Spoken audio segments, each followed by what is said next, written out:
Hai, saya Trivena Liwan, mahasiswa Universitas Negeri Manado, Fakultas Ekonomi dan Bisnis, jurusan Pendidikan Ekonomi, konsentrasi Administrasi Perkantoran. Saat ini saya akan menjelaskan materi penelitian saya, yaitu analisis risiko usaha produksi gula aren di Desa Tambelang, Kecamatan Toloan Selatan, Kabupaten Minahasa Tenggara. Aren merupakan tanaman jenis palma yang memiliki nilai ekonomis yang cukup tinggi dan dapat tumbuh subur di wilayah tropis Indonesia. Semua bagian dalam tanaman aren ini mulai dari daun sampai kepada akarnya dapat dimanfaatkan. Dan di video ini saya akan menjelaskan proses pembuatan gula aren dan apa saja risiko-risiko yang dihadapi oleh pengusaha gula aren dalam memproduksi gula aren.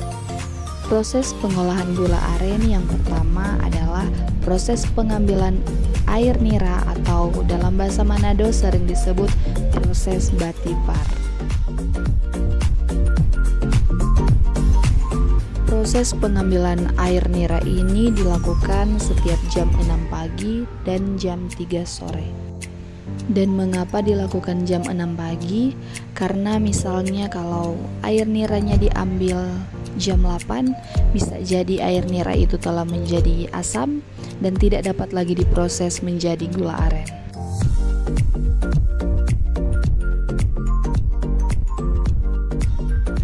Setelah proses pengambilan air nira selesai, proses kemudian yang dilakukan adalah proses pemanasan atau pemasakan air nira.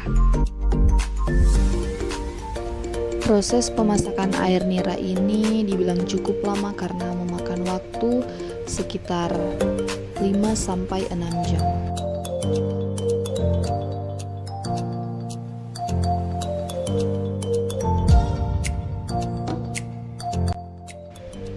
Oke, dan ini adalah proses pengangkatan pembatas atau sangkor.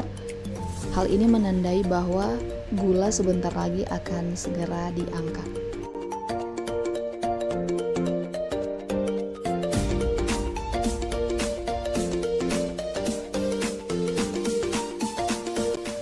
Dan sementara menunggu proses gula masak, di sini dilakukan penyucian tempurung, dan tempurung ini akan menjadi tempat untuk mencetak gula aren tersebut.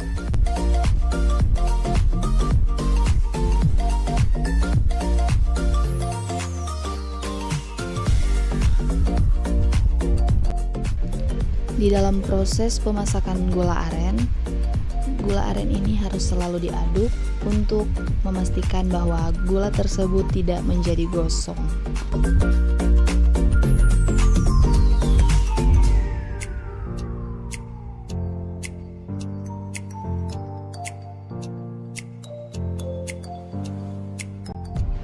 Setelah dipastikan gula tersebut telah matang, wajan kemudian diangkat dari tungku.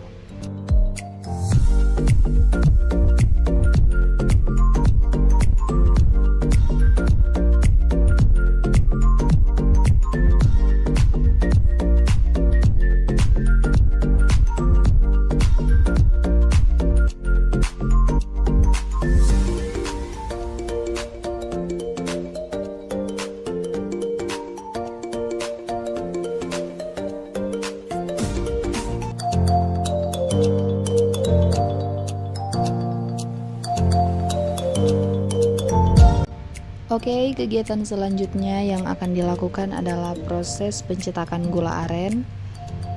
Gula-gula tersebut diletakkan di tempurung itu dan ditata.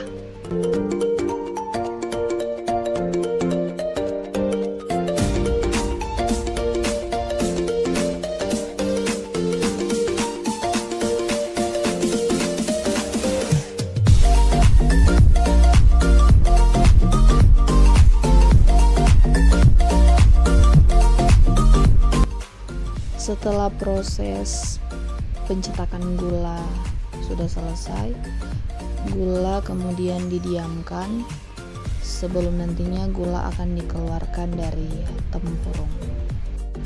Setelah gula keras, gula kemudian dikeluarkan dari tempurung.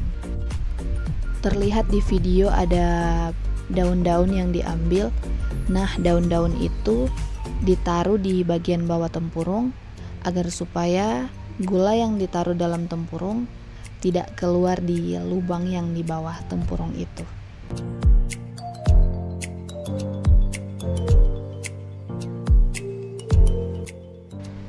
Oke, lanjut ke proses selanjutnya. Di sini dilakukan proses pemasangan gula sebelum dibungkus.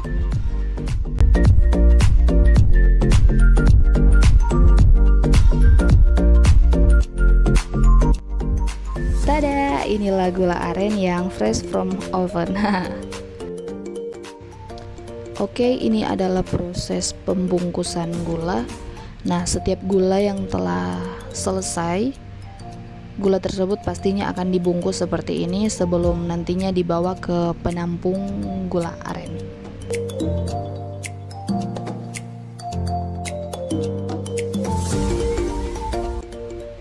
Proses terakhir yang dilakukan adalah proses penyadapan air nira atau proses batipar di sore hari sekitar jam 3. Nah, ini juga harus dilakukan karena hal ini penting. Karena hasil dari penyadapan air nira sore ini yang akan diambil besok paginya untuk kembali diolah menjadi gula aren. Oke, itulah step by step yang akan dilakukan ketika memproduksi gula aren.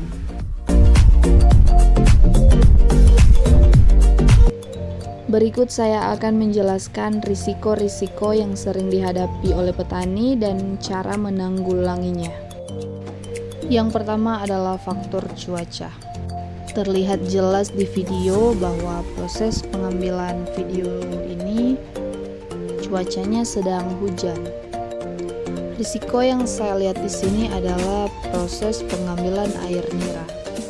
Curah hujan yang tinggi membuat jalanan menjadi licin. Dan itu merupakan risiko mereka ketika mereka mengambil air nira tersebut. Dan bagaimana cara mereka menanggulanginya? Cara yang mereka lakukan adalah mereka membersihkan jalanan tersebut agar supaya jalanan bisa untuk dilalui. Yang kedua, pembeli gula aren kurang.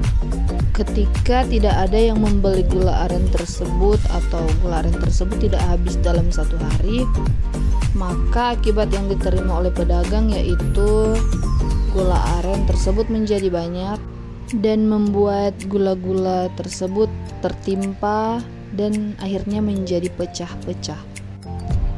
Cara mereka mengendalikan kerugian tersebut adalah mereka akan menjual gula tersebut dengan harga yang lebih murah. Ada juga yang menggunakan gula aren tersebut untuk keperluan pribadi dan ada juga yang mendaur ulang gula tersebut untuk dijual kembali. Itulah risiko-risiko yang bisa saya jelaskan, dan tentunya masih ada banyak risiko-risiko yang tidak bisa saya jelaskan, dan mungkin masih ada risiko-risiko yang akan terjadi, dan saya akan membahas hal-hal tersebut di video saya selanjutnya. Oke, sekian video dari saya dan thanks for watching.